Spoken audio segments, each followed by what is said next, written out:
This is Scope Chapter 3.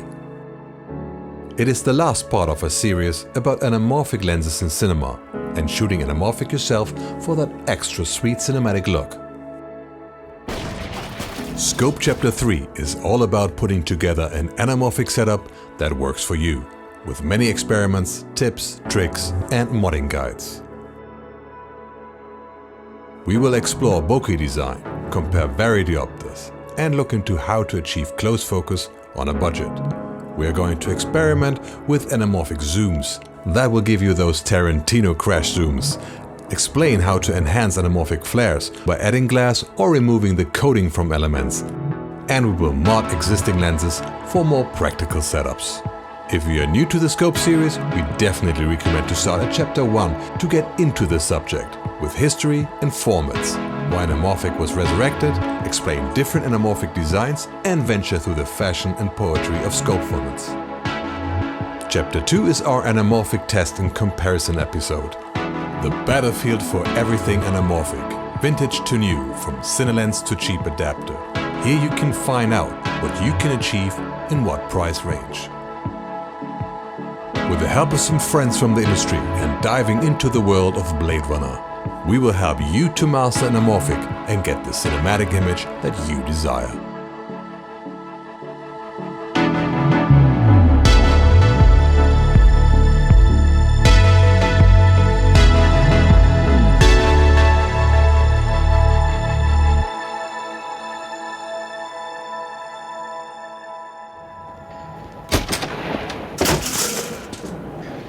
Sit down.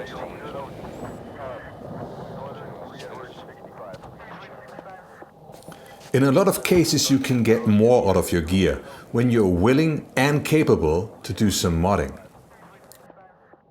Disclaimer: everything you do to your lens is on you. Don't come here crying when you mess up or you don't get the desired result. All we do is show you the door. It is you who chooses to walk through it. After we have this out of the way, and before we get into more destructive things, let's start with some basics, like taking lenses, mechanical vignetting, focus and so on. If you're firm with these things, you can jump ahead to modding, but we're going to test some weird combos and do some interesting tests to illustrate some points, so this might be interesting even for senior DOPs. A taking lens is a lens that is used in conjunction with an anamorphic adapter or protector attachment. It provides the spherical system to go with the anamorphic one. Anamorphic cine lenses obviously don't require a taking lens. The taking lens is already included in the optical system. The taking lens provides focus and iris to the system, two things that you usually don't get with the spherical protector lenses anamorphic attachments are designed for. The traits of a spherical lens have a lot of influence on the image the combo will give you. Modern photo lenses are often designed to be lightweight and are therefore a bit flimsy. We definitely prefer the sturdy build and mechanical focus with hard stops and longer focus throw that vintage lenses have to offer. Leica R, Canon FD, contact size are popular options, and even medium format lenses like the Mamiya 645 can be used. The different coatings and designs will give you different looks in combination with different scopes. One thing to have an eye on is the iris of your taking lens. The shape and roundness of the aperture will directly influence the appearance of your compressed bokeh. If you desire a smooth, oval bokeh, like most cine lenses show, the iris of your taking lens will have to be round. Ideally, the iris of a taking lens should have a high blade count and curved blades to show you a round opening at all times, like the Atlas Orion shows. Most vintage photo lenses have a low blade count, and depending on the chosen stop, the bokeh can look edgy. Things like the Ninja Star bokeh of the AE contact size tend to make things worse at certain stops. A simple look in the lens and a bit of imagination will reveal immediately what you have to expect at what stop. That doesn't have to mean that low blade counts always looks horrible. It can look gorgeous. Just be aware and choose accordingly. You can experiment to your heart's desire to what combination will give you the results that makes your heart sing. Scope Chapter 2 tests a couple of different combinations to get you started.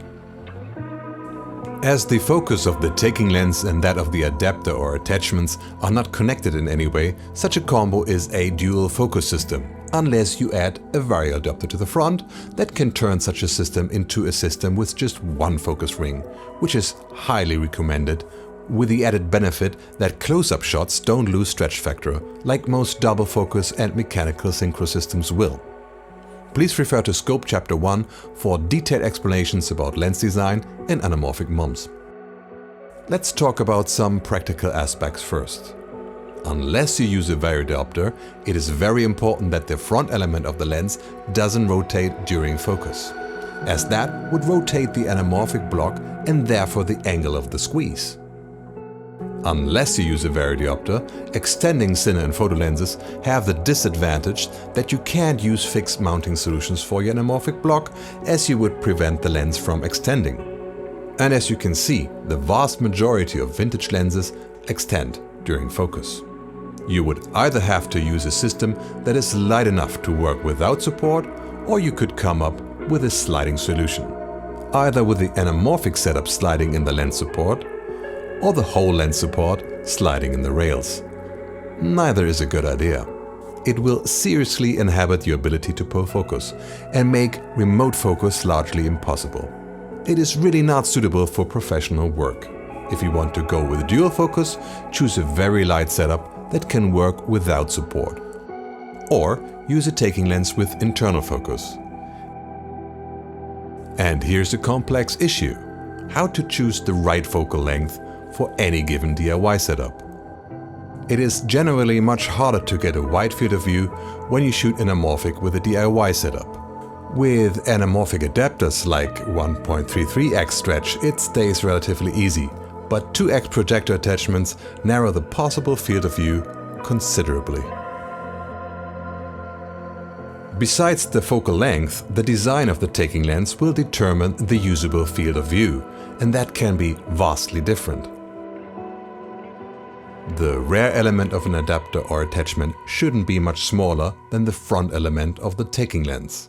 A larger front element than the rear to the attachment will introduce mechanical vignetting.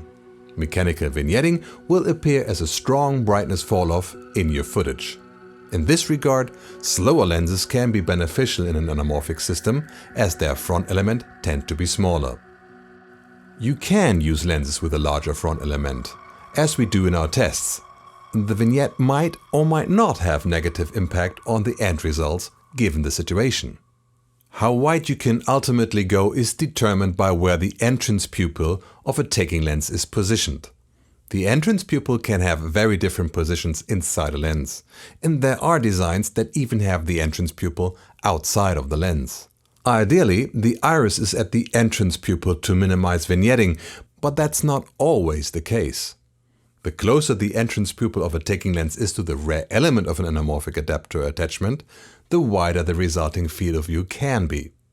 Does the physical length of a lens and the necessary difference in design make a difference in this regard? Here are three 24mm lenses with different length: a pancake 24mm f2.8, a 24mm f2 and a 24mm f1.4. The pancake is designed for SPC, so to be fair, we're going to look at all three with a Super 35 crop. Of course, all 24mm lenses will vignette hard on that format. As we can see, the 24mm f2.8 pancake lens will offer slightly more field of view compared to the longer 24 f2, and that one slightly more than the 24mm f1.4. We don't want to imply here that physically shorter lenses necessarily allow for a wider field of view, but it was the case with all the lenses we ever tried.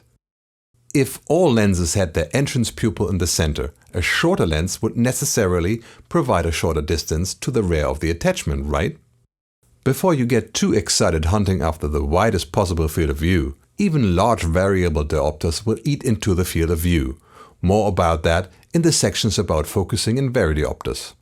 Practically, we would recommend to use a lens and a focal length with plenty of headroom, and most importantly, something practical with a look you love. Of course, there are practical aspects like weight distribution that make a setup as short as possible desirable. But are there other reasons besides vignetting to keep the distance between the anamorphic block and the taking lens as short as possible? In this experiment, we increased the gap between an attachment and the taking lens, with surprisingly little effect given the massive distance. Anamorphic adapters and projector attachments are afocal. If cylinders are at the same distance and don't move, parallel rays remain parallel, no matter how far the attachment sits from the taking lens. In cine lenses, this distance is intentional. Some patents clearly say that the small air gap is required to mitigate some aberrations. Generally, you don't have to be overly keen on a minimal distance, just put them close while taking practical aspects in account. Focus is generally an issue with anamorphic shooting. As the overall sharpness due to astigmatism is lower, it is harder to judge focus. And even focus assists work less reliable. Punching in for critical focus, or even better, using a large monitor is very beneficial. Dual focus makes it really hard to focus and requires a lot of training, even if you do have two follow focus attached to the system. But nothing that you can effectively use as long as you have to pull focus, which is almost always. Variable diopters deal with a lot of the issues. First and foremost, they provide the only feasible way to achieve a single focus solution in a DIY setup. For pulling focus or focus wrecking, a varidiopter is pretty much mandatory. A variable diopter also allows you to use extending lenses and lenses with rotating barrels, as the taking lens as well as the attachments are permanently focused to infinity. This also means that the varidiopter deals with a reduced squeeze factor when focused close, also known as anamorphic mumps. Varidiopters are by no means limited to DIY setups, and the Atlas Orion, as well as the Cooke anamorphic lenses, use them among others, which is why these lenses are so big compared to something like the Lomo Square Front. This is the hardcore DNA. It is huge and therefore good for wider lenses, at the price of being large and heavy. And this is a VAZEN varidiopter. It is much smaller and lighter, but not as wide. This version is specifically designed to fit on the ISCO Ultrastar. It is also quite a bit cheaper than the DNA. As similar as these diopters are technically, the resulting setups are not. The hardcore DNA is so heavy that it needs support and therefore rigging. For projector attachments, the best way to do this is to use a front metal jacket, or short FMJ, from Rapido. Rapido offers different variants for different projector lenses. The projector lens disappears inside the FMJ and the front threads fit the hardcore DNA. This setup will remove potential wiggle and keep the anamorphic block in the correct alignment. For serious setups, this is the best option, but it also requires 50mm rods and the whole thing gets heavy quickly. A nice bonus of this setup is that you don't have to alter your expensive projector lens and it's protected inside the FMJ. Not something you really want to use handheld or carry around a lot. The hardcore DNA extends during focus, so you can't really use a mat box that attaches to the rail. In this context, quite a bummer. The VAZEN has a different philosophy. It is super lightweight in every regard. Being optimized for the ISCO Ultrastar, it fits over the stripped down attachment like a glove. It comes with a tiny clamp giving the ISCO threads on the rear. This allows for very light setups, priceless if you are traveling or you want to stay low profile. As far as I'm informed, VAZEN changed the connector so you don't have to strip the ISCO's jacket off. That was problematic with some lenses. I wish that VAZEN would have come up with something a bit more sophisticated than the tiny screws for fixation. It is quite flimsy, while the low weight comes at a price. There is another version fitting the Kowa 16H, and that version can be used in the FMJ with a third-party adapter. The VAZEN keeps its physical length during focus. That means you can use mat boxes that attach to rails. That also means that you can use a mat box as lens support, minimizing wiggle. Let's do a quick comparison of image quality between the hardcore DNA and the VAZEN using the ISCO Ultrastar on a Leica R 90mm. As a reference, this is how the setup looks in dual focus setup. And we can see that focusing this close already loses a bit of squeeze. And of course, we cannot pull focus in the setup. This is the VAZEN, and we can focus from 1 meter to infinity without additional diopters. This is the hardcore DNA, and we can focus from 70 centimeters to infinity without additional diopters. Focusing with both wire diopters is nice and smooth. Resistance is good, not too strong and not too weak. Pulling focus is unproblematic, even with weaker remote focus systems like the Nucleus N I'm using here. By the way, the markings on wire diopters display working distance instead of focal distance that you usually find on lenses. This makes a lot of sense, as the diopters can be used on systems with different physical lengths. So, a 0.7 marking refers to the distance between the front element of the diopter and the subject. This is accurate according to our measurements. In terms of image quality, we can't see any meaningful difference between the VAZEN and the DNA in terms of sharpness. But quite a different effect on the flare characteristics. While the VAZEN produces smooth flares, the DNA produces streaks. Which you prefer is totally subjective. We like both. Talking about flare design, in a later chapter we will explore what you can do to enhance horizontal flares of the ISCO, but it's already interesting to notice that whatever you do to enhance the flares, like using filters, you will have to use them behind the diopter. Filters you put in front of the diopter, for example in your matte box, will have no effect on the flare characteristics.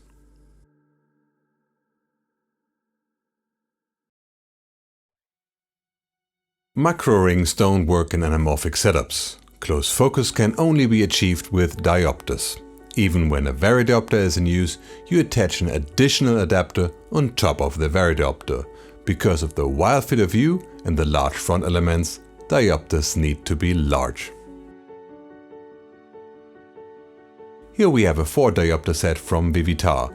With 95 mm, they are large enough to fit on hardcore DNA, and it works quite well. Refreshingly, this set is dirt cheap at $20. You will find them in our Amazon store together with other practical things for shooting. Link is in the description. Like with most sets, the low strength is +1. Unfortunately, that is already quite strong, and a 0.5 diopter would be a more suitable strength for normal work. Achromatic diopters yield better optical results but are more expensive. Rapido has an achromatic 0.5 diopter that is large enough to fit in hardcore DNA, with an eye-watering $250 price tag. Let's test these to show how close diopters can take you and how relevant the achromatic is to you. We filmed this with a Leica 90mm taking lens and a 60mm hypergona and a hardcore DNA. The normal working distance with this combo is 70 centimeters. Now we add a 0.5 diopter, and this allows us focusing to 60 centimeters. The achromatic nature of the diopter helps with keeping the image as clear as the combo allows. The cheap Vivitar +1 allows 50 cm distance with a surprisingly good result at the price. Aberrations are totally acceptable. The Vivitar 2 allows 35 cm distance, and we still get acceptable aberrations. The Vivitar 4 allows 18 cm distance, and this is the closest that we would recommend to go, and I can hardly think of a situation needing closer focus within a narrative. The Vivitar 10X allows 12 cm distance, but the image gets really wonky. A good result is only achieved in the center. Still, this might be interesting for special effects. But what about anamorphic zoom lenses?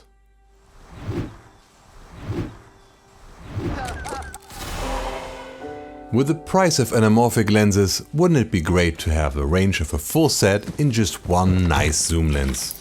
You don't shoot at high lens speed anyways, so it shouldn't matter that zooms are slower, right? There are front anamorphic zoom lenses from the usual suspects. They are gigantic, heavy, slow and expensive. Chito tested a vintage Lomo zoom on his channel. Not exactly what I call practical. It is slow and soft, and of course it doesn't cover full frame. So how about building one yourself using a projector lens? Or an anamorphic adapter? The ideal zoom lens in that setup should have the right range, so something like 40-100 for full frame or equivalent. And it would be great if it wouldn't extend or rotate on zoom or focus. Even more important, it should be parfocal, so focus doesn't change during zoom, which would render a single focus solution pretty useless, as you couldn't do crash zooms or even slow zooms without losing focus. Whoa, whoa, whoa, whoa! What the hell you think you're doing, boy? Even with a system that loses focus on zoom, one would still have a set in one, so how about that? After quite some research over the years, we didn't really find a great 2x solution, at least for large formats. 2x projector attachments and their limited field of view just don't allow for a zoom range that is really interesting for most narrative work.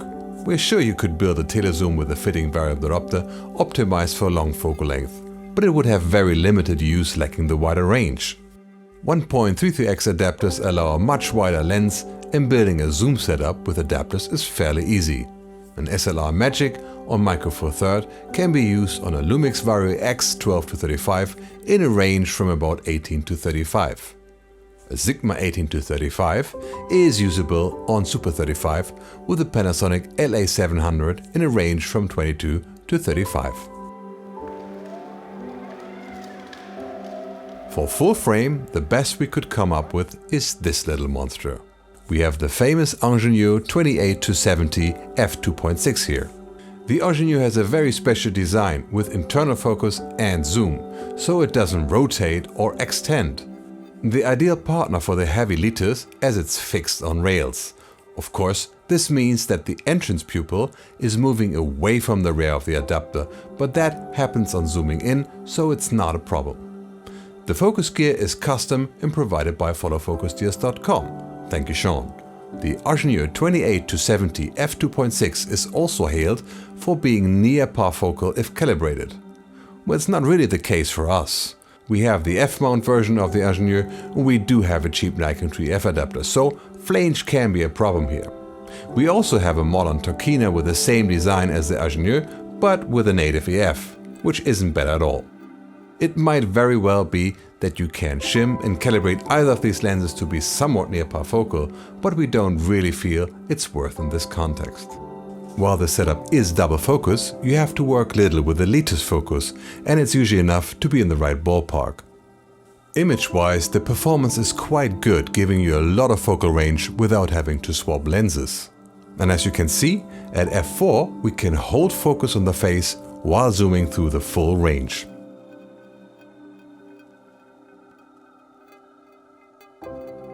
This specific setup also allows for crash zooms.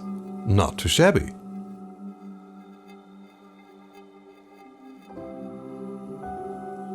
If we open the Angenieux to f2.6, we stay decently sharp, but we also lose focus on zooming in a noticeable way. This could still be acceptable depending on the context. The Liters has very little horizontal flares, but here we force some using a quarter density Pro Mist. And as you can see, this will show that 28mm is not a safe focal length, but you are clear at about 35mm. Just choose your maximum width with a lighting condition or always stick to 35mm. Of course, Super 35 sensors will be able to use the complete range without vignetting at all. If you change focus from infinity to close, you do have to double focus. It is possible to pull off, but it's definitely cumbersome. The Angenieux is, even though vintage, an early autofocus lens, and as such, it suffers from a very short focus throw. Still, an interesting solution that comes with its own matte box to cope with a wide field of view. Maybe this gives you an idea for a more practical DIY anamorphic zoom setup.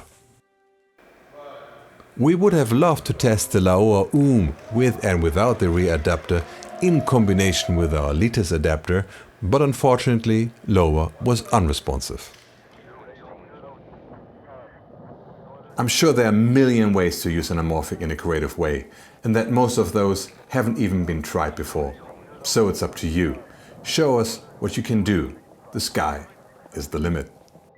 Next up is modding. But before we go into that, if you think that content like this should exist, be aware that it costs significant amount of time, money and passion to produce, and given the tiny niche it is created for, can't possibly generate enough revenue through ads. So if this is interesting to you and you would like to see more content like this in the future, please consider supporting us whichever way you can. And may it just be by spreading the word.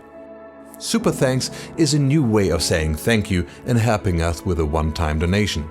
Simply click the thanks icon under this video and choose a donation. A Super Thanks will also give you a highlighted comment that we are sure to see and answer. So if you have questions about gear and methods, that would be a great way to catch our attention and motivate us to give you a good answer. If you would like to support us in general, please consider becoming a member. Just click on the join button underneath the video. With the Scott tier, you can show us a little love by supporting us with 99 cents per month. You will also get access to our members-only content like the film emulation deep dive. With the Lynch tier, you can really make a difference. With $3.99 per month, you will get access to the action packs that we release with our episodes. The scope action packs contain the LUTs we use for anamorphic tests as well as for the Blade Runner spoofs. And footage for each scope from our tests. And ProRes 444 log right out of the camera to play with and to evaluate the real quality without YouTube compression. Of course, you will have access to all future and past action packs. The Cubic tier is our Pro tier, and for $9.99 per month you can join us on our mission to put some passion into the future generation of filmmakers. Of course, you will get access to all action packs and you will get consultation. If you want to really have an in-depth discussion, our Cubic members can request individual consulting per mail. Or if you prefer, we can do that in a Zoom call with live on-screen and overhead explanations. And of course, you will get a place in the Hall of Fame at the end of each of our epic episodes. If you want to get in touch with us, you can do so in the comments, but if you want to go deeper, please join our closed Facebook group for some community. And if you want to know what we are cooking for upcoming episodes, you can follow us on Instagram. You'll find links in the description. Next up, we're going to show you how you can enhance anamorphic lens flares, how to remove coatings for more flaring, explore the effects of different coatings on the same lens, and we're going to mod the B&H scope we tested earlier so you can actually use the built-in single focus solution.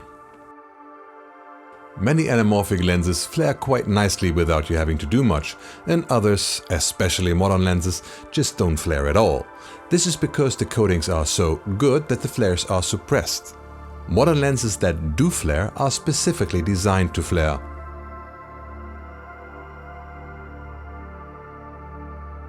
Now, one of the technically best attachments of our test is the ISCO Ultrastar Red, a lens that has almost everything. It is sharp, it is compact, it has a large rare element and is still quite available and budget friendly.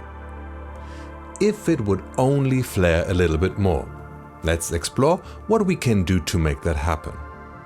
While we will show the effects and procedures using the ISCO, everything applies to pretty much any other anamorphic attachment or adapter. This is the shot with the ISCO without anything in front or behind the attachment. No vari-diopter, just the taking lens of course. Again, the Leica R 90mm. What you see here is the stock coating, and we can force a bit of anamorphic flares by shining the flashlight directly into the lens. This is just not happening in normal situations, even with hard light really close on hitting the lens. Like you probably know, you can force a bit of anamorphic flares by adding a UV filter. This is the exact same setup, but we added a UV filter in front of the attachment. The difference is quite significant. It is important to not have the filter angled, as that can offset the flares. Something you always have to fight with when using filters, especially on the ISCO, and it has no native front threads. But of course, the lens has some threads, and if you put a UV filter on those, so behind the attachment, the result looks very different. Flares are much more expressive, elongated and offsetted. Of course, you don't have to use UV filters. ND, Pro Mist, Black Diffusion. You can play with what you got in your filter collection to explore different and interesting results, forcing different color flares. Here we combine a Pro Mist in front of the Litus 1.33 with the same Black Diffusion behind it, for a completely different result, showing two very differently colored distinctive flares. Again, you can see that this method tends to offset the flares. Like we mentioned before, filters you put in front of the anamorphic block have to stay behind the Diopter to work effectively. This is a skylight filter that is added to the ISCO in front of the ISCO and behind the VAZEN Diopter. Of course, we grade the light magenta tint of the skylight out of the image. This is the skylight filter between the taking lens and the ISCO, and this is the skylight filter in the matte box in front of the Diopter. Of course, putting filters behind a Diopter requires wonky setups, and that can be another good reason for modding by coating removal. Removing coatings is more invasive and permanent. It has the practical advantage that you don't have to worry about a Diopter. Your filter options stay open and the flares are less offsetted. The overall look is a bit more natural too. Let us show you how that works. Most attachments consist of 4 elements, with elements cemented into 2 groups. This will leave you with 4 surfaces you could potentially remove the coatings from. It can be painful to realign anamorphic elements if you choose to open the lens, so we don't recommend that. That leaves you with 2 surfaces that are accessible. Still, this method is not for the faint of heart and irreversible, so think twice about what you want to do to your lens. As a reminder, this is how the ISCO looks with stock coatings. If we remove the coatings from the outside surface of the front element, this is the result you can expect to get from the procedure.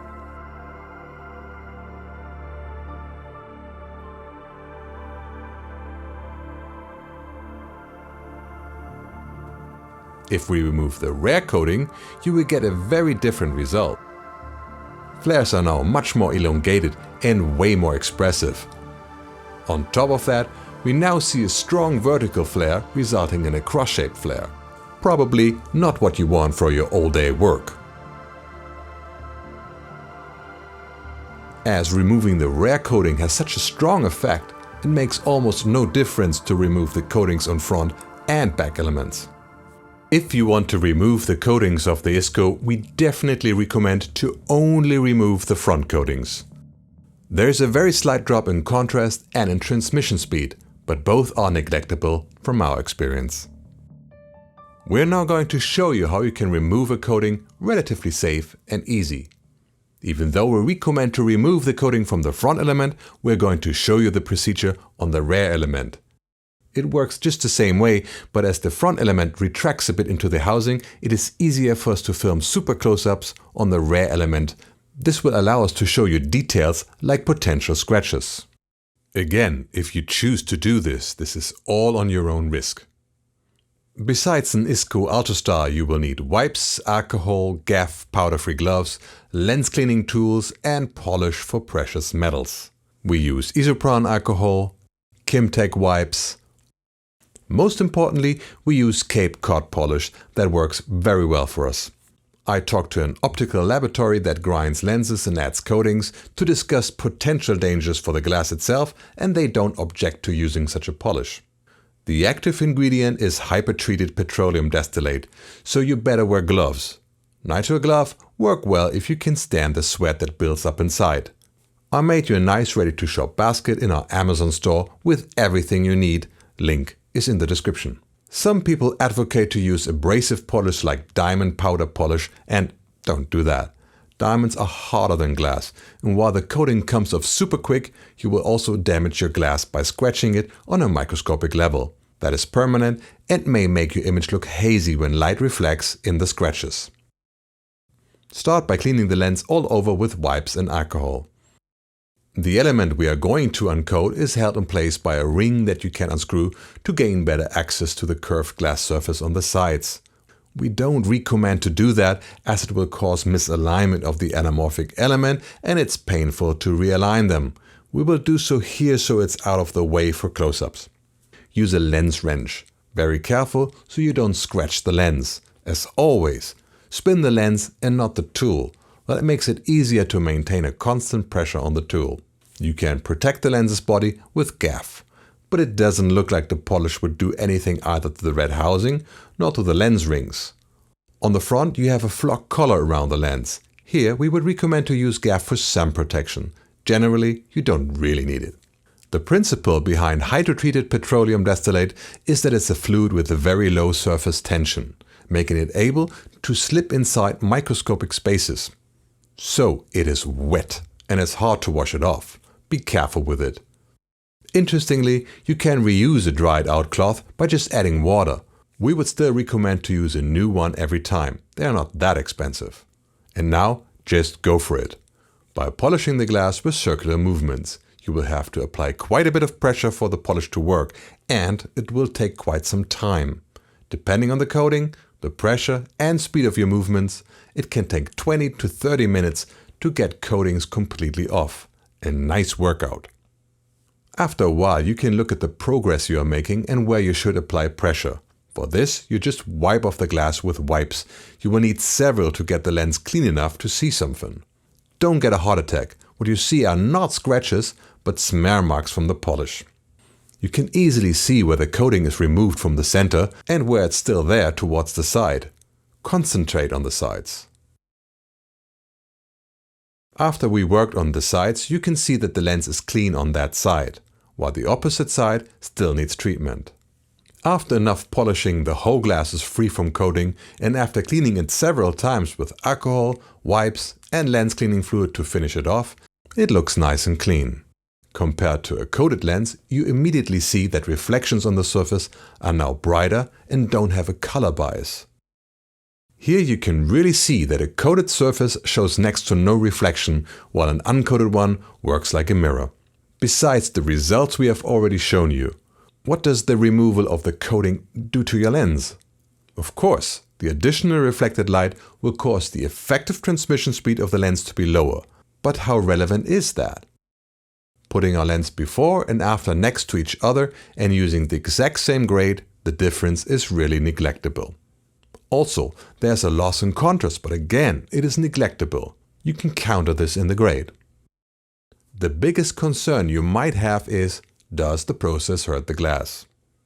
When we look at these close-ups, and you can get close at a large screen at 4K, you will be able to see micro scratches in certain angles of light. Let's look at the glass's surface with a macroscopic magnification to give you an idea on how strong the magnification is. Here is a blade of a cutter. You can easily see scratches in the metal and how thick a razor-sharp blade really is. Here is a scratch in the surface, much thinner than a dust particle.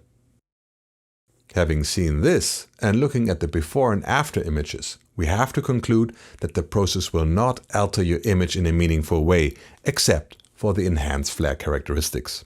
We definitely recommend to uncoat the front element and not the rear element.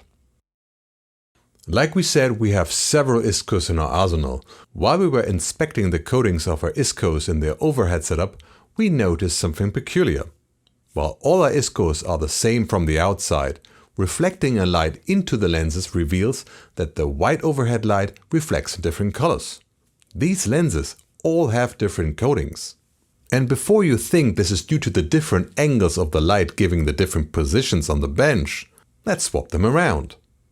And as you see, the color swap positions too.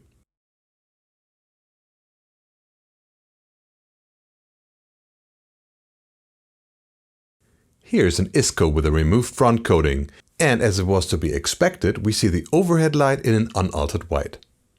If you ask yourself why the red ISCO has diagonal white reflections in it, that is the one that has a removed rear coating. And as you can also see, that rear element was misaligned at the time we shot this. Now, how do the different colors affect the flares of the ISCOs? Let's find out. This is the blue version, and as you see, the flares have blue and purple tint. If we add a UV filter and enhance the flares, it becomes more obvious.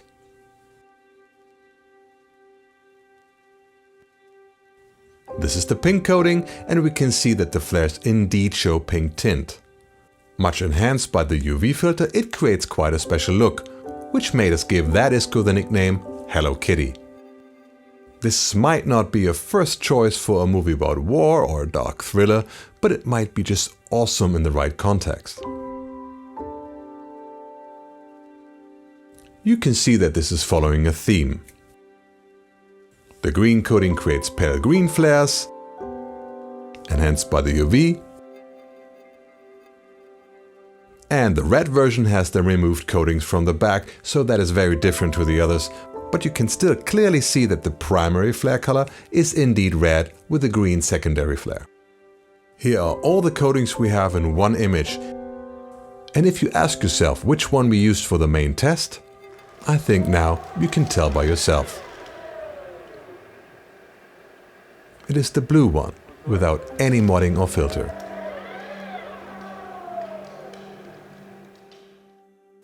The B&H is a peculiar lens, as it's one of the very few projector lenses that focuses via a Diopter, the only 2x that we know of. It is very small and light by itself, and while you can use it on large formats, the small size makes it a good companion for smaller formats, like Micro Four Thirds. And all that being single focus to start with. Pretty awesome.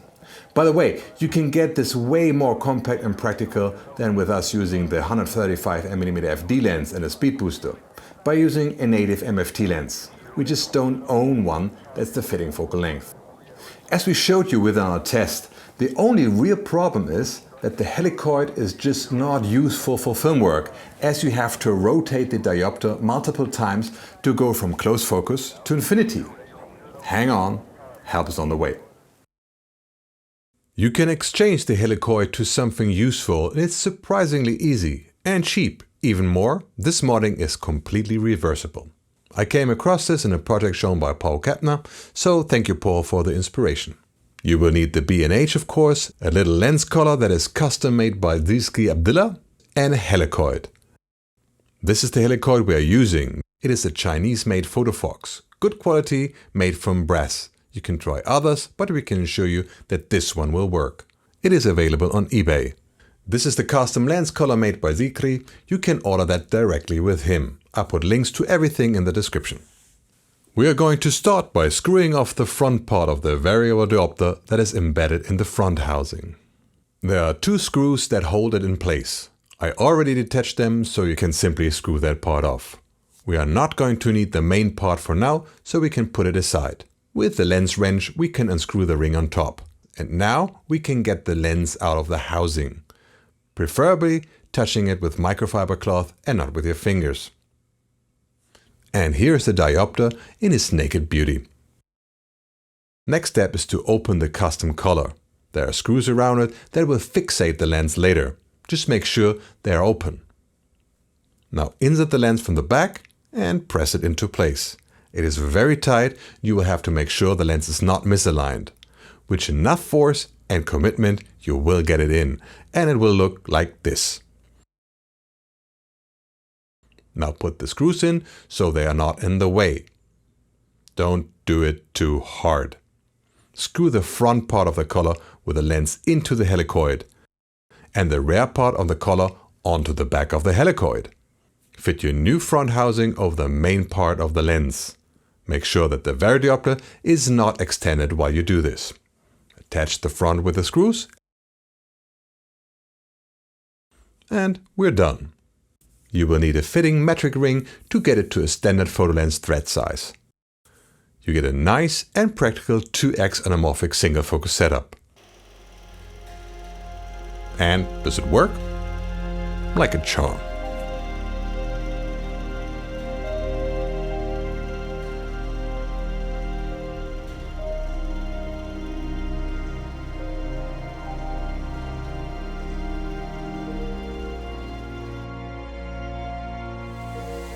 I guess you're through, huh? This is the end of our scope series. But don't worry, we will be back soon with more adventures in filmmaking, crazy experiments, tests, and everything that makes cinematography so interesting. Please give us a like if you think we deserve one. And if you think that content like this should exist, consider being a member of the Media Division to support quality, independent content. We would like to thank all of our partners and members that made this episode possible. First and foremost, the Marmalade and their team. Niklas Eichen and the Spike Controls, and Tom Hauser for assistance and B-roll shots. Very special thanks go to Max Hahn for helping a lot with the scope episodes. Most of the behind-the-scenes footage was shot by him. Thanks again to Dirk Hagedorn for being the knight in shiny armor. Max from Exo-Optic for fact-checking our script and all the valuable input. Please check them out on Facebook and on Instagram for some extra cool gear and projects all around Anamorphic. Thank you to Cine1 for generously supplying the Cine lenses for our tests at no cost. If you want to rent Anamorphic, please consider them. Link to their website is in the description. Thank you to Ridley Scott, whose visionary Blade Runner gave the scope episodes their theme. And thank you so much to our Kubrick members. You're the heart and the soul of this channel, and you make it possible.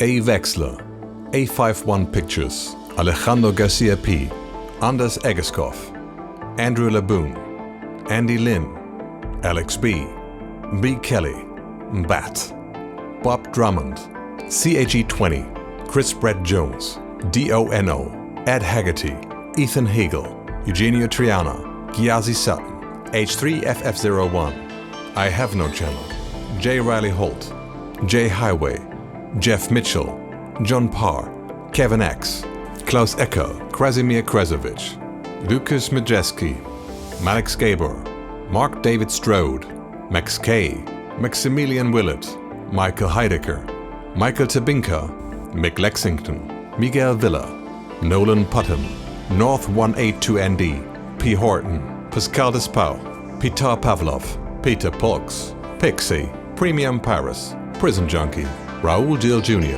Raul Queris, R.G. Permenter, Rob Yale, Sebastian Rooks, Skinny Kid, Soda Cat, Srabble, Stefan Solstrom, Steve Welsh, Stephen Caban, Stephen Comeo, The Black Douglas, Tom Hagwer, Tony Watimena colorist filmmaker, Trevo PhD, Victor Van Dargon, VS, Will Sandoval, Yankyip, Jack Slater. Thank you so much. This video is for you.